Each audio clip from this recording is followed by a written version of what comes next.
Tahukah teman-teman bahwa pencairan Bansos PKH dan BPNT tahap ketiga ternyata tidak serentak di semua wilayah?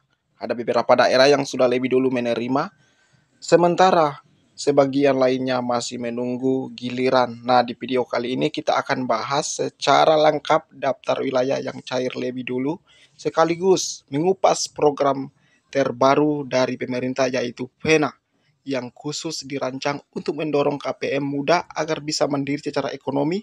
Jadi pastikan teman-teman simak sampai akhir supaya tidak gagal paham. Budayakan untuk menonton. Kita akan melanjutkan setelah intro berikut ini. Halo teman-teman semuanya, jumpa kembali bersama saya di channel Fernando Mantawai. Apa kabar kalian semua? Semoga dalam keadaan baik-baik saja tanpa sedikit kekurangan apapun. Amin. Oke, di video kali ini teman-teman, KPM khususnya penerima Bansos PKH dan BPNT, penyaluran Bansos PKH dan BPNT dipercepat dan ada beberapa wilayah yang akan menerima duluan. Dan di sini ada 3 wilayah yang akan dibagi.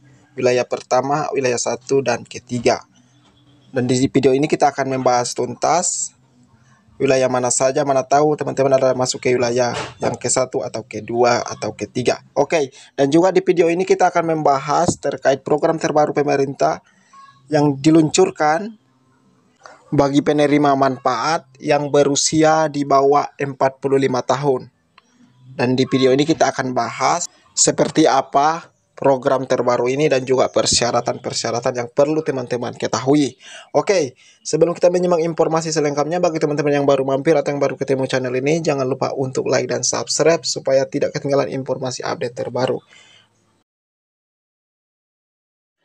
Baiklah teman-teman, dimanapun Anda berada, penyaluran dana bantuan sosial kembali berlanjut. Kementerian Sosial resmi mengumumkan jadwal pencairan program Keluarga Harapan PKA ke KPM tahap ketiga yang akan dimulai.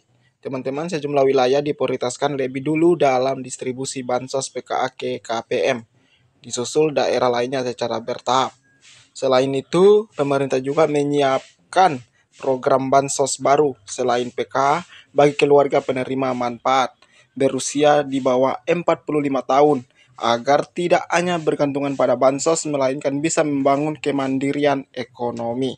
Oke, jadi pembagian wilayah penerima PKH tahap ketiga ini dilakukan dalam 3 kelompok besar untuk pencairan telah ditetapkan dengan wilayah tertentu yang akan menerima terlebih dahulu berdasarkan penyaluran simbolis teman-teman ya. Jadi kita akan membahas, admin akan memberitahukan informasi terkait wilayah pertama dan wilayah kedua dan ketiga. Jadi teman-teman diharapkan simak sampai selesai dan juga ada beberapa informasi bansos baru atau program baru dari pemerintah yang akan dimulai. Yang pertama, wilayah Nagro Aceh Darussalam, Sumatera Utara, Sumatera Barat, Sumatera Selatan, Lampung, Riau, Kepulauan Riau, Jambi, Bangka Belitung, Bengkulu, dan Jawa Barat. Ya teman-teman. Jadi ini adalah wilayah pertama yang akan menerima Bansos PKH dan BPNT. Yang kedua, wilayah ini meliputi DKI Jakarta, Banten, Jawa Tengah, serta daerah istimewa Yogyakarta. Kemudian Provinsi Kalimantan seperti Barat, Tengah, Selatan, Utara, dan Timur. Disusul Bali, Nusa Tenggara Barat, serta Nusa Tenggara Timur. Itu adalah wilayah kedua. Sekali lagi, wilayah ini meliputi DKI Jakarta, Banten, Jawa Tengah, serta daerah istimewa Yogyakarta, kemudian provinsi di Kalimantan seperti Barat, Tengah, Selatan, Utara, dan Timur, disusul Bali, Nusa Tenggara Barat, serta Nusa Tenggara Timur. Jadi sudah jelas di wilayah kedua ini teman-teman ya, setelah masuk penyaluran di wilayah pertama. Yang ketiga itu adalah wilayah kelompok berikut ini terdiri atas Jawa Timur, Gorontalo, dan provinsi-provinsi di Sulawesi dari utara sampai barat.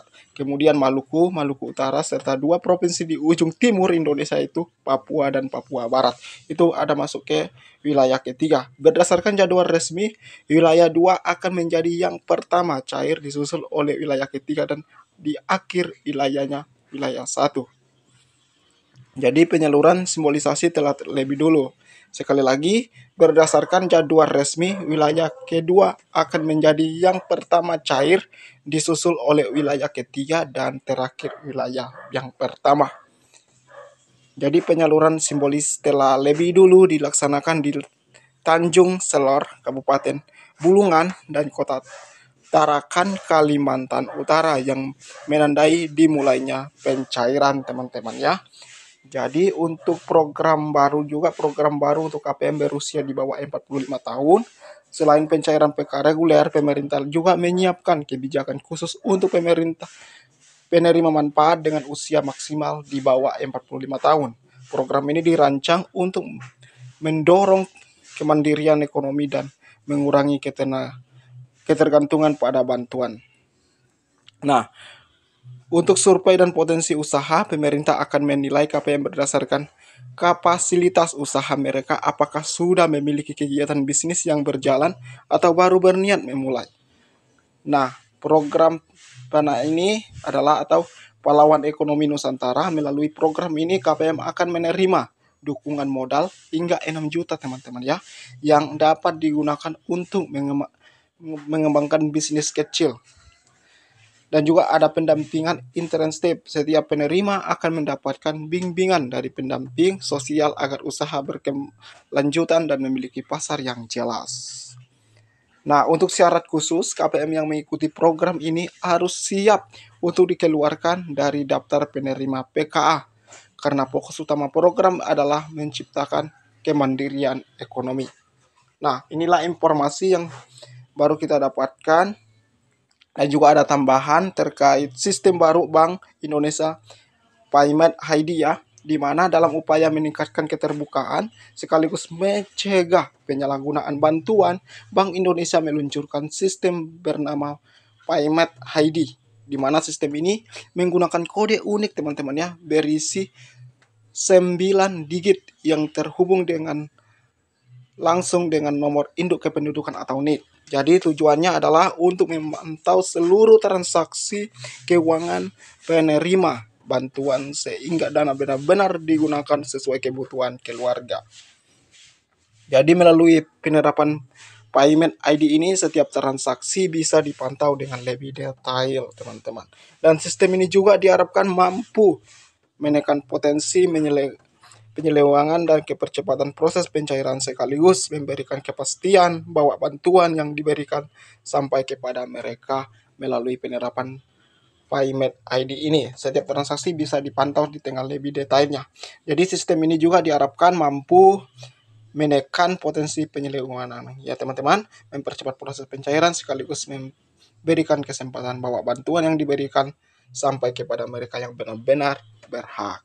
Jadi inilah informasi terbaru yang kita dapatkan. Semoga informasi ini bisa bermanfaat untuk teman-teman semua. Jangan lupa untuk ikuti terus channel Fernando Mentawai. Sampai jumpa dan